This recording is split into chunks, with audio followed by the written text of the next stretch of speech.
Faisons Shavasana. Shavasana, c'est la posture, on appelle ça la posture de détente. Mais voilà, oui, c'est la posture de détente, c'est la posture de détente finale en fait. Shava veut dire cadavre. C'est la posture du cadavre, oui. Et c'est tout un travail, bon, ça peut être tout simplement un travail de détente, c'est très bien, c'est un début.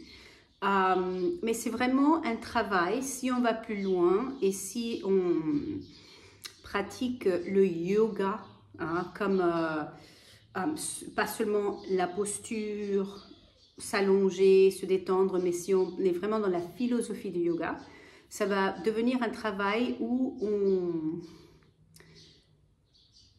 on pratique le fait d'être un cadavre. À un moment donné, on sera un cadavre, mais dans le confort de la vie. On est en vie. Aujourd'hui, on est le plus jeune qu'on va être pendant le reste de notre vie. Dans 10 ans, on va avoir une photo.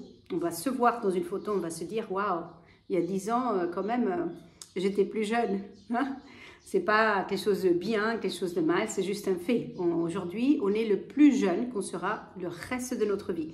Donc, dans le confort de la jeunesse d'aujourd'hui, de la santé d'aujourd'hui, on fait face, si on peut dire, d'une forme ou d'une autre, à ce fait qu'on va être un cadavre un jour. C'est la chose qui est sûre. À un moment donné, on va mourir. Ce n'est pas fataliste, c'est juste un fait.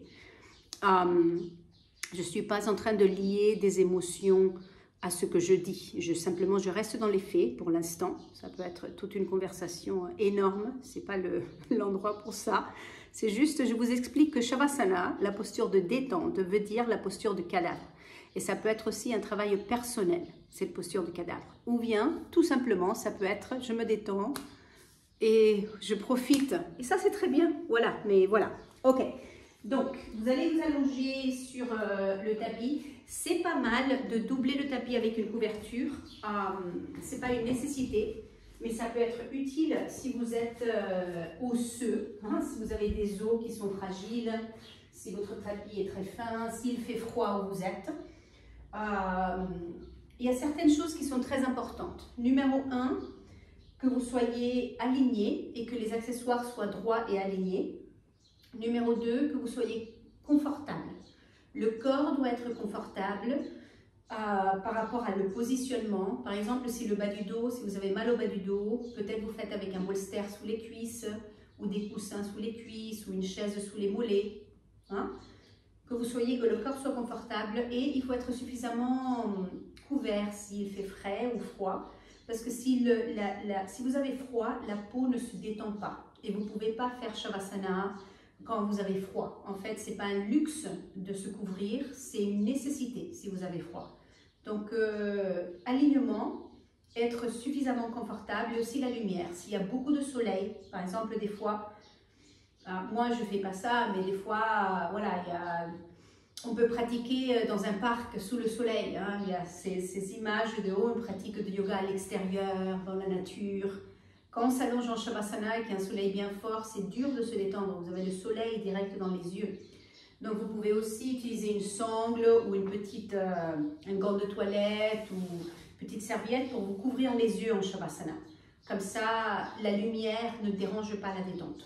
Ok? Ok. Une couverture pour la tête. Ça, c'est pour que la tête soit alignée.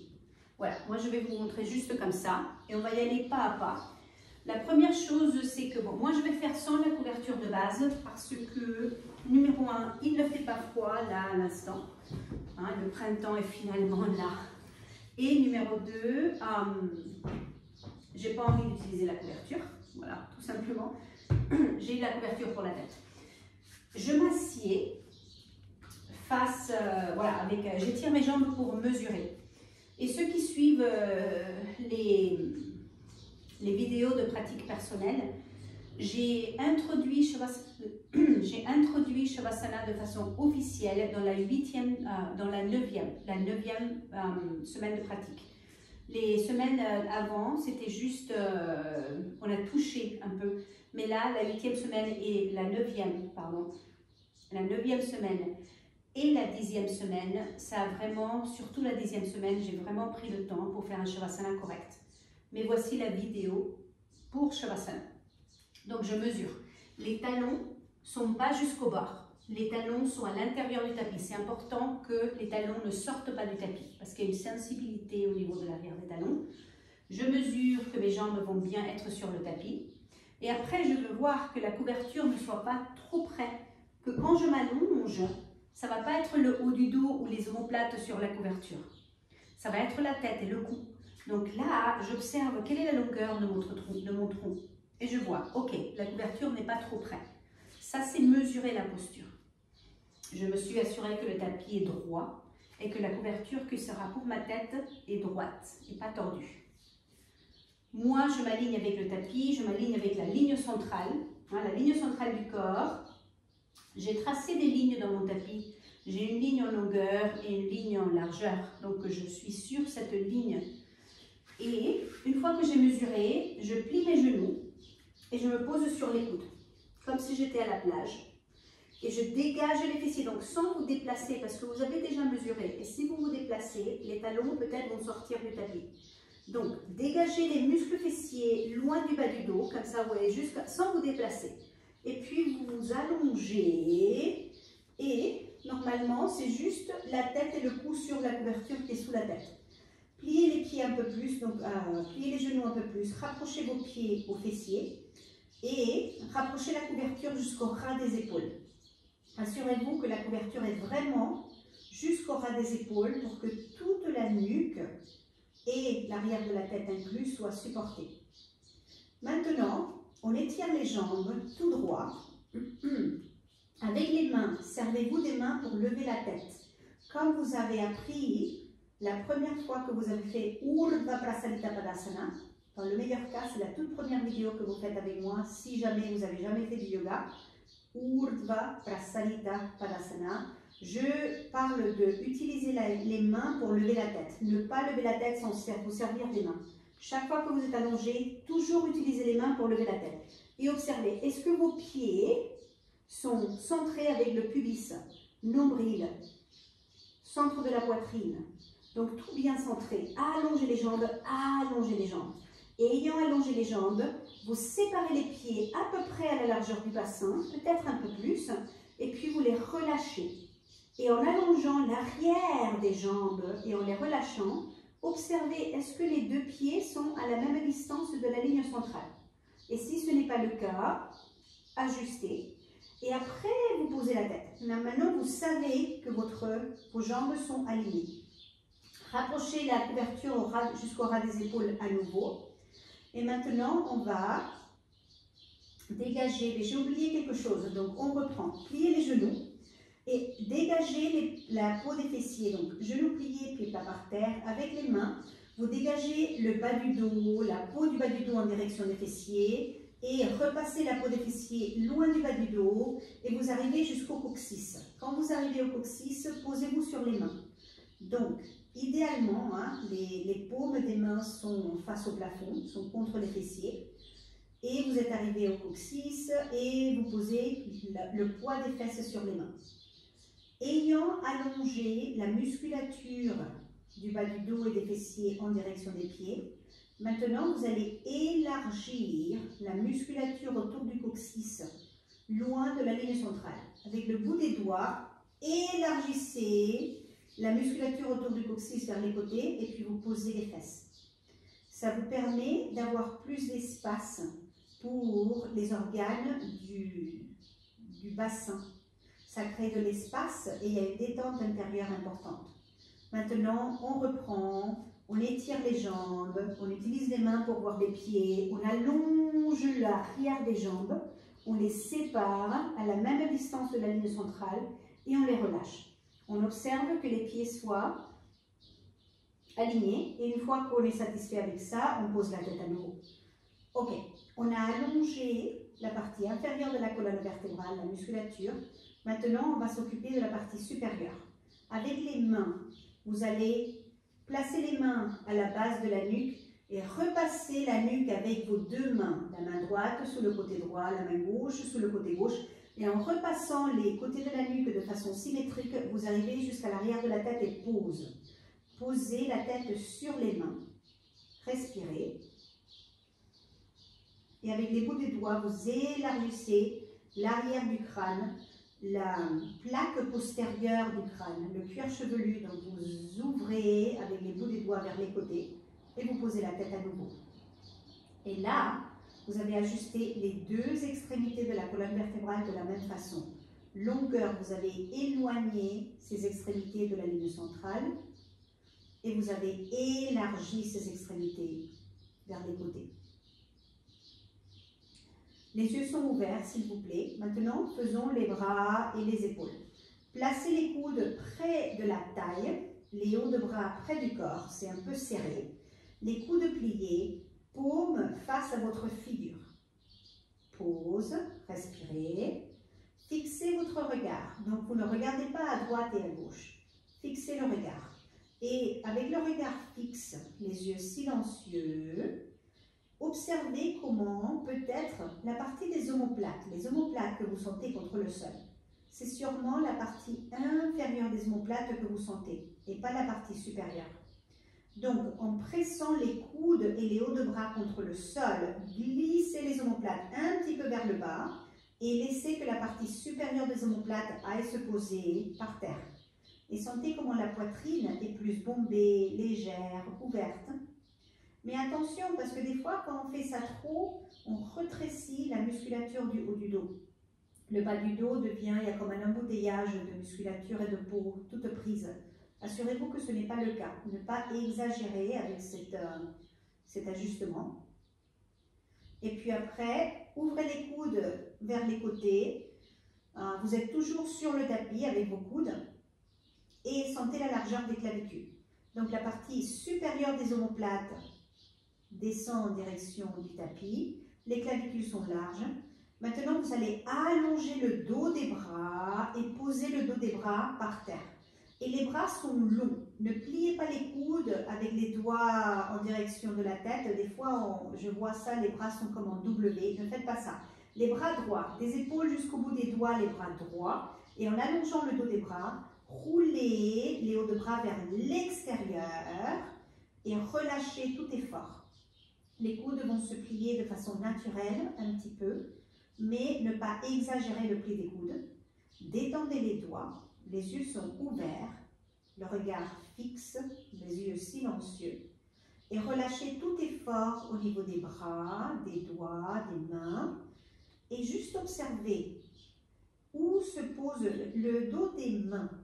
Où est-ce que vous avez plus de poids? Est-ce que c'est les phalanges côté petit doigt? Ou est-ce que c'est les phalanges côté index ou majeur? Donc, idéalement, si vous avez bien roulé les hauts de bras vers l'extérieur, c'est plutôt les phalanges côté majeur ou index. Avec les doigts détendus, n'essayez pas de redresser les index et de presser les ongles des index par terre. Détendez les doigts, mais c'est juste les phalanges, les grosses phalanges là, ce qu'on appelle en anglais knuckles. Et en français, c'est les articulations interphalangiennes. Donc, en posant ces grosses articulations et en sentant que vous êtes plutôt sur le bord de l'index, prenez une bonne inspiration et en expirant, fermez vos yeux. Vous fermez vos yeux de façon consciente pour être conscient dans la posture. Cette posture avec les yeux fermés, c'est une posture de détente, mais c'est une pratique. Vous êtes dans la pratique, ce n'est pas la sieste. Vous vous détendez, mais vous êtes présent, présente, consciente, conscient. Vous êtes alerte. Et dans cette observation, cette présence, relâchez vos bras et relâchez vos jambes. Relâchez vos organes d'action. Les bras et les jambes détendus. Vous n'avez plus besoin d'agir, vous n'avez plus besoin de faire quoi que ce soit. Vous êtes maintenant dans l'observation. Ce n'est pas la même chose que l'action. Et en détendant vos organes d'action, détendez les muscles de la figure. Relâchez la peau du front. La peau du front se détend de la racine des cheveux en direction des sourcils. Et relâchez les sourcils vers les côtés. Les sourcils, c'est comme s'ils coulaient vers la tempe droite, la tempe gauche. Et la peau entre les sourcils se détend.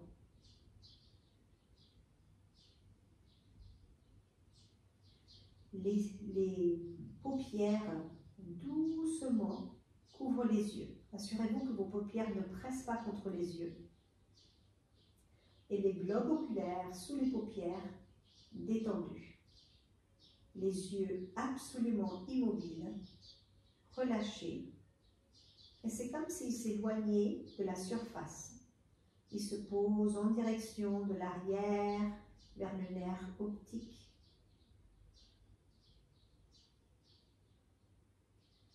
Détendez la peau des joues, la peau des pommettes. Détendez les mâchoires, les charnières. Les lèvres sont fermées et sont en contact, mais ne pressez pas les lèvres. C'est un contact très doux. Et la langue, détendez la langue. Vous détendez le bout de la langue en direction de la racine de la langue. Donc vous décollez le bout de la langue des dents et en détendant du bout de la langue en direction de la racine, laissez que la racine de la langue devienne large au niveau de sa base. Et dans cette détente de la langue et largeur de la base de la langue, la gorge peut rester spacieuse. Observez la forme en tube de la gorge, comme un tuyau. Et en détendant la langue de cette façon, ça empêche que la gorge se plie sur elle-même. Pour pouvoir respirer librement, gorge spacieuse. La partie frontale de la gorge se détend vers la partie postérieure, au niveau de la musculature. Donc je parle vraiment du cou. Laissez que les muscles du cou se détendent en direction du sol. Et que l'arrière de la gorge s'ouvre, l'arrière du cou est large. Et ça reçoit la partie frontale.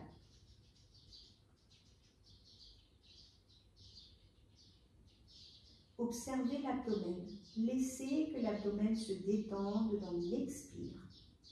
Donc, ayant pris le temps pour bien vous installer et relâcher de façon consciente, observez maintenant la respiration. Donc, on va un pas au-delà du corps et on observe le souffle. Sans faire des exercices respiratoires, sans changer la respiration, sans frotter la gorge avec l'air, juste observer délicatement, avec tendresse, douceur. Observez l'abdomen se dégonfler dans l'expire. Observez la respiration naturelle. Et vous allez vous servir de cet outil pendant les prochaines quelques minutes pour que l'esprit soit présent. Ne pas laisser que l'esprit vagabonde. Vous observez la respiration et vous restez avec.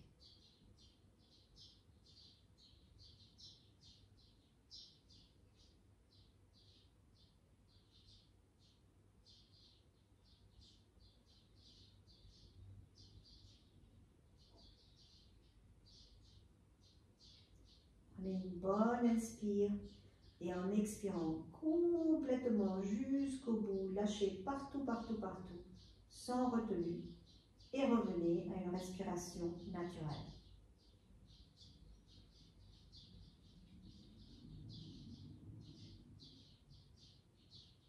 Et si vous êtes fatigué, peut-être que vous vous rendez compte tout d'un coup que vous vous êtes endormi. Ce n'est pas la fin du monde, mais ce n'est pas le but non plus. Donc revenez, dès que vous vous rendez compte que vous êtes parti ailleurs, revenez et observez à nouveau, reprenez le fil et soyez avec votre respiration.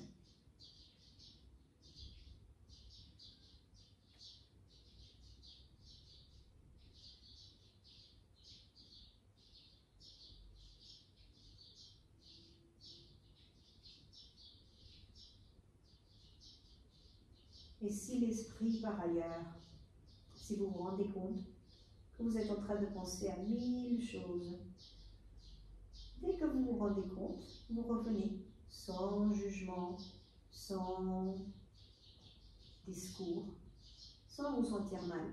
Juste simplement, vous revenez, vous arrêtez d'entretenir les pensées, de développer vos pensées et vous observez la respiration.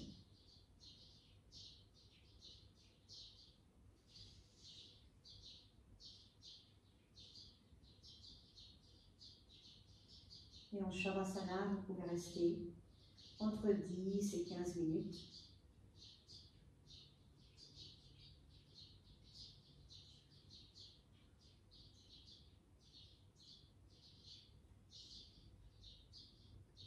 Pour revenir, vous allez doucement ouvrir vos yeux dans une inspire naturelle. Dans une inspire naturelle, ouvrez vos yeux et gardez les yeux absolument silencieux, sans regarder à droite à gauche. Et laissez que la lumière vienne vers vous. Et on sort des postures de détente lentement. Ça, c'est important de l'apprendre. Lentement, un bras à la fois, pliez le coude droit, posez la main droite sur l'abdomen, pliez le coude gauche, posez la main gauche sur l'abdomen, pause. Et puis une jambe à la fois, pliez le genou droit, posez le pied plat par terre, le genou gauche, pied plat par terre, et pause. Étirez le bras droit par terre au-dessus de la tête. Et la couverture qui était sous la tête, qui est sous la tête, vous allez la mettre sur le haut de bras. Comme ça, quand vous roulez sur votre côté droit, la couverture est en sandwich entre votre bras et votre tête. Comme ça, la tête, le cou, sera en prolongation de la colonne vertébrale. Les yeux sont ouverts, regard silencieux vers le sol. Et c'est important d'apprendre à vous asseoir sans lever la tête. Laissez que la tête traîne. Vous pressez la main gauche, laissez que la tête traîne, les épaules montent d'avant, pressez la main droite, le haut du dos, les épaules montent, et puis vous revenez, et la tête revient à la fin. Shavasana, et c'est une posture que vous pouvez faire à la fin de la pratique, mais c'est une posture aussi que vous pouvez faire au début de la pratique pour commencer si vous vous sentez très fatigué.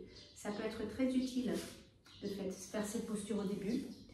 Et aussi, Shavasana, c'est une pratique que vous pouvez avoir complètement à part. Vous pouvez avoir une pratique de Shavasana. Il y a certains jours où peut-être vous voulez faire un Shavasana de 10 ou 15 minutes et c'est ça, c'est votre pratique, c'est ce dont vous avez besoin. Shavasana, c'est une posture énormément importante et apprendre à se détendre sans s'endormir. À fur et à mesure que vous avancez dans votre pratique, que vous gagnez des connaissances et de l'expérience, de la maturité dans la pratique, ça va vous amener vers le pranayama. Ça va vous aider pour établir les bonnes bases pour une pratique de pranayama. Bonne pratique.